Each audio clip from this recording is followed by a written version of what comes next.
나이 들수록 씀씀이를 줄여야 한다는 건 다 아는 사실입니다. 그런데 통장 잔고를 확인할 때마다 이렇게 빨리 줄었나? 하며 당황한 적 있으시죠? 분명히 큰 돈 쓴 기억도 없고 사치 부린 것도 아닌데 말입니다. 사실 문제는 큰 지출이 아닙니다. 당연하다고 생각하며 매달 반복하는 작은 지출들이 진짜 위험한 겁니다. 오늘은 60대 이후 가장 조심해야 할 5가지 소비 습관을 말씀드리겠습니다. 이 영상을 끝까지 들으시면 무의식 중에 새어나가는 돈의 구멍을 찾아서 막을 수 있고 진짜 중요한 곳에 돈을 쓰는 지혜를 얻어가실 수 있습니다. 혹시 주변에 비슷한 고민을 하시는 분들이 계시다면 이 영상을 꼭 공유해 주세요. 내용이 도움되셨다면 구독과 좋아요도 눌러주시고요. 그럼 첫 번째부터 살펴보겠습니다. 첫 번째는 각종 모임비와 회비입니다. 김순희 할머니가 퇴직 후 가장 먼저 시작한 것이 바로 이런 모임들이었습니다. 동기 모임, 아파트 분여회, 고향 향후회까지. 처음에는 사람 사는 일이니까 하는 마음으로 가볍게 참여했습니다. 한 달에 몇만 원씩이야 뭐 대수겠어? 할머니는 그렇게 생각했습니다. 그런데 계산해보니 충격이었습니다. 동기 모임은 한 달에 한 번, 식사비로 5만 원. 분여회 회비는 월 1만 5천 원에 경조사비 월 평균 2만 원. 향후에는 분기별 모임이라 월 평균 1만 원. 이렇게 해서 매달 9만 5천 원이 나갔습니다. 한 달에 10만 원이면 1년에 120만 원, 3년이면 360만 원입니다. 할머니는 몰랐습니다. 매달 나가는 10만 원이 3년 만에 소형차 한 대 값이 될 줄은 말이죠. 더 큰 문제는 여기서부터였습니다. 안 가면 뒤에서 뭐라고 할까 봐. 할머니는 솔직히 털어놓았습니다. 한 번 빠지면 다음에 나오기가 어색해지고 나만 없으면 무슨 이야기를 했는지도 모르게 되잖아요. 그래서 억지로라도 나갔습니다. 몸이 아파도 돈이 부족해도 말이죠. 게다가 모임은 자꾸 늘어났습니다. 요가 동호회도 해볼까요? 좋은 취지니까 반대할 이유도 없었습니다. 할머니가 1년 차에 참여한 모임이 3개였다면 2년 차에는 5개, 3년 차에는 7개가 되어 있었습니다. 그때서야 할머니는 깨달았습니다. 월 10만 원이 15만 원이 되고 20만 원이 되어 있더군요. 월 20만 원이면 1년에 240만 원입니다. 마지막 해에 할머니는 매달 20만 원씩을 모임비로 쓰고 있었습니다. 매달 월급의 절반을 모임비로 날리고 있던 거죠. 그때 깨달았어요. 사람들과 만나는 건 좋지만 이렇게 매달 20만 원씩 나가면 안 되겠다고. 할머니는 후회했습니다. 진짜 소중한 사람들과의 만남인지 그냥 시간 때우기용 모임인지 구분했어야 했는데 체면 때문에 억지로 나가는 모임에 매달 20만 원씩 쓰면서 정작 자식들에게는 돈 없다고 말해야 하는 상황이 온 겁니다. 두 번째는 지인 따라하기 소비입니다. 김순희 할머니는 모임에 나가면서 새로운 것들을 많이 알게 되었습니다. 요즘 이런 게 좋다더라. 우리 집에도 하나 장만했는데 정말 편해, 이런 이야기들 말이죠. 처음에는 그냥 듣고 넘겼습니다. 그런데 한 번, 2번 듣다 보니 궁금해지기 시작했습니다. 다들 좋다고 하는데 나만 모르고 있나? 결정타는 이런 말이었습니다. 순이 언니도 하나 장만해 보세요. 나이 들수록 이런 건 꼭 필요해요. 그렇게 첫 번째로 산 게 안마의자였습니다. 250만 원. 무릎도 아프고 어깨도 결리는데 병원 가는 것보다 낫겠다 싶어서 결정했습니다. 동기들이 정말 좋다, 매일 사용한다고 하니까 확신이 서더군요. 그 다음은 홈쇼핑에서 파는 건강 매트였습니다.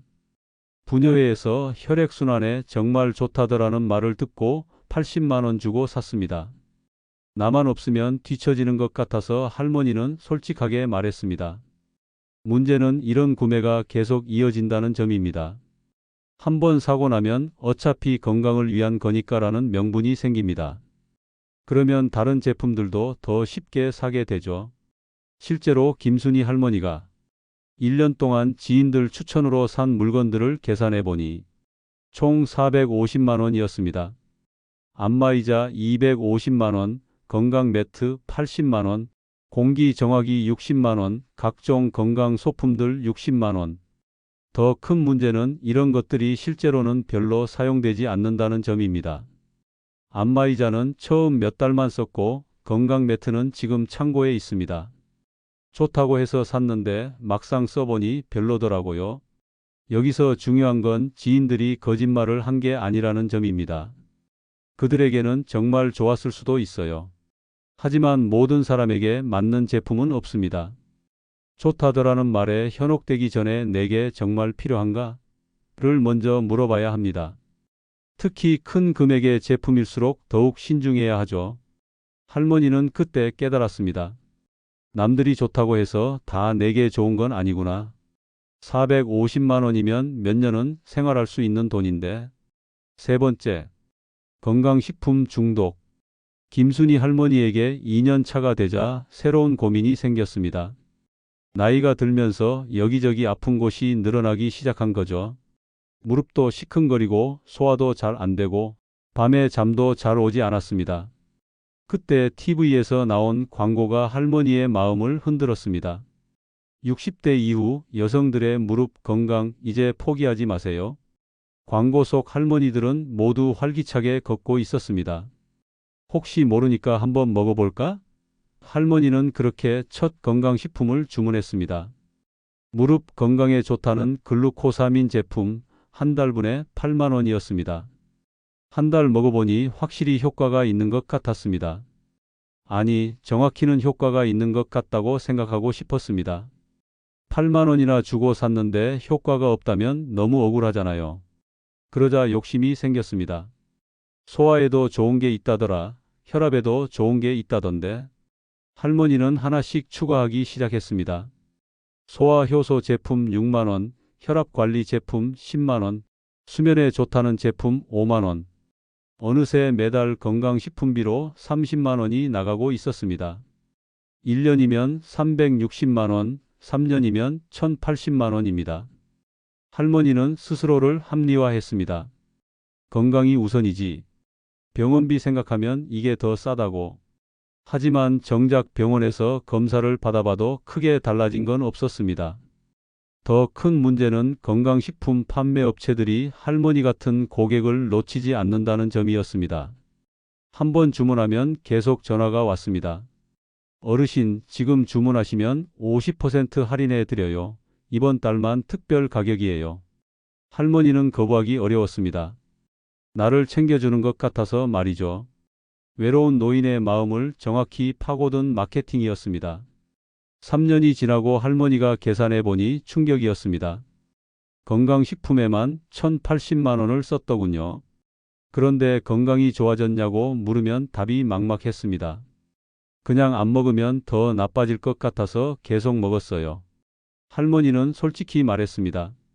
그런데 생각해 보니 그 돈으로 제대로 된 건강검진을 받고 운동을 했다면 훨씬 나았을 거예요. 건강은 돈으로 살 수 있는 게 아닙니다. 규칙적인 식사, 적당한 운동, 충분한 수면이 진짜 건강의 비결이죠. 건강식품은 그 다음 문제입니다. 할머니는 뒤늦게 깨달았습니다. 불안한 마음에 돈을 쓰고 있었구나. 건강을 지키는 게 아니라 불안을 달래고 있었던 거야. 네 번째는 여행입니다. 김순희 할머니가 3년 차에 접어들면서 가장 많이 한 말이 있습니다. 이 나이에 언제 또 가보겠어? 통장 잔고는 줄어들고 있었지만 할머니의 마음은 더 급해졌습니다. 건강할 때 가야지. 나중에는 못 갈 수도 있잖아. 첫 번째 여행은 동기들과 함께 간 제주도 3박 4일이었습니다. 패키지 여행비 120만 원. 퇴직 기념으로 한 번 정도는 괜찮겠지 싶었습니다. 제주도에서 돌아온 할머니는 마음이 한결 가벼웠습니다. 역시 여행이 최고야. 답답한 마음이 다 풀렸어. 그래서 6개월 후에 또 떠났습니다. 이번에는 부산 온천 여행 80만 원. 문제는 여기서부터였습니다. 여행이 습관이 되기 시작한 거죠. 스트레스 받을 때마다 여행 가면 되지라는 생각이 자리 잡았습니다. 2년 차에는 더 과감해졌습니다. 내 인생인데 뭐 어때? 하며 일본 여행을 다녀왔습니다. 200만 원짜리 패키지였죠. 그리고 몇 달 후에는 마지막 일지도 모르니까 하며 유럽 여행까지 다녀왔습니다. 350만 원. 할머니는 매번 이렇게 합리화했습니다. 이 돈 아껴서 뭐 하나? 관에 들어갈 때 가져갈 수도 없는데 건강할 때 봐둬야지. 나중에는 못 볼 수도 있어. 3년 동안 할머니가 여행에 쓴 돈을 계산해 보니 총 950만 원이었습니다. 제주도 120만 원, 부산 80만 원, 일본 200만 원, 유럽 350만 원, 그 외 국내 여행들 200만 원. 그런데 정작 할머니에게 물어보면 답이 애매했습니다. 좋았어요. 그런데 지금 생각해 보니 그렇게 급하게 갈 필요는 없었던 것 같아요. 여행 자체는 나쁘지 않습니다. 문제는 여행이 회복이 아니라 회피가 되었다는 점입니다. 현실의 문제들, 줄어가는 통장 잔고에 대한 불안감을 여행으로 잊으려 했던 거죠. 여행 갔다 오면 기분은 좋아졌는데 집에 돌아와서 가계부를 보면 더 우울해졌어요. 할머니는 솔직히 털어놓았습니다. 그러면 또 떠나고 싶어지고 악순환이었던 것 같아요. 진정한 여유는 갑작스럽게 떠나는 여행이 아니라 계획적이고 지속 가능한 여행에서 나옵니다. 마지막 기회라는 조급함보다는 여러 번 갈 수 있다는 여유로움이 더 소중하죠. 할머니는 깨달았습니다. 950만 원이면 10년 동안 매년 한 번씩 국내 여행을 갈 수 있었을 텐데 왜 그렇게 급했을까? 다음으로는 할머니의 마지막 실수, 5번째 지출에 대해 말씀드리겠습니다. 5번째, 마지막은 택시 의존증입니다. 김순희 할머니에게 가장 마지막까지 남은 습관이 바로 이것이었습니다. 처음에는 가끔씩만 탔어요. 비 오는 날이니까, 짐이 많아서, 몸이 좀 아파서 이런 이유들 말이죠. 그런데 어느 순간부터 이유가 바뀌기 시작했습니다. 이 나이에 버스 기다리고 서서 갈 순 없잖아. 지하철 계단 오르내리기 힘들어. 택시비 정도야 뭐 대수겠어? 특히 통장 잔고가 줄어들면서 할머니의 마음은 더 급해졌습니다. 돈도 얼마 안 남았는데 불편하게 살 순 없지. 그래도 이 정도 편의는 누려야지. 계산해보니 정말 무서웠습니다. 처음에는 월 5만 원 정도였는데 점점 늘어서 월 12만 원, 나중에는 월 18만 원까지 택시비로 나갔습니다. 3년 평균 월 12만 원이면 1년에 144만 원, 3년이면 432만 원입니다. 더 큰 문제는 택시를 탈수록 걷는 시간이 줄어든다는 점이었습니다. 어차피 택시 탈 건데 뭐하러 걸어가나? 이런 생각이 자리 잡으면서 할머니의 하루 걸음수는 점점 줄어들었습니다. 그 결과 무릎은 더 약해졌고 체력은 더 떨어졌습니다. 그러니까 택시를 더 타게 되는 악순환이 반복됐죠. 편하려고 택시를 탔는데 결국 더 불편한 몸이 되어버린 겁니다. 택시비로 432만 원을 썼는데 그 돈으로 헬스장을 3년 다니고도 남았을 거예요. 할머니는 뒤늦게 후회했습니다. 몸도 더 건강해지고 돈도 아낄 수 있었는데 정작 마지막에 할머니가 큰딸에게 전화를 걸 때도 택시를 타고 ATM에 갔었습니다. 잔액 8만 원을 확인하러 가는 길에 택시비 3천 원을 쓴 거죠. 그때 깨달았어요. 편함이라는 건 공짜가 아니구나. 택시를 타면서 내 건강과 돈을 동시에 잃고 있었던 거예요. 김순희 할머니가 3년 동안 쓴 돈을 모두 합치면 이렇습니다. 모임비 360만 원, 지인 따라하기 450만 원, 건강식품 1080만 원, 여행 950만 원, 택시비 432만 원, 총 3,272만 원입니다. 퇴직금 3천만 원보다 272만 원을 더 쓴 거죠. 그 272만 원은 적금을 깨고 빚을 내서 쓴 돈이었습니다. 하나하나는 다 이유가 있었습니다. 사람들과의 관계, 건강을 위한 투자, 인생의 마지막 기회들. 그런데 그 당연한 이유들이 모여서 할머니를 가난하게 만들었습니다. 가장 무서운 건 할머니가 이 모든 걸 당연한 지출이라고 생각했다는 점입니다. 잘못된 소비가 아니라서 더 위험했던 거죠. 여러분도 한번 확인해 보세요. 매달 나가는 작은 지출들이 정말 당연한 지출인지 말입니다.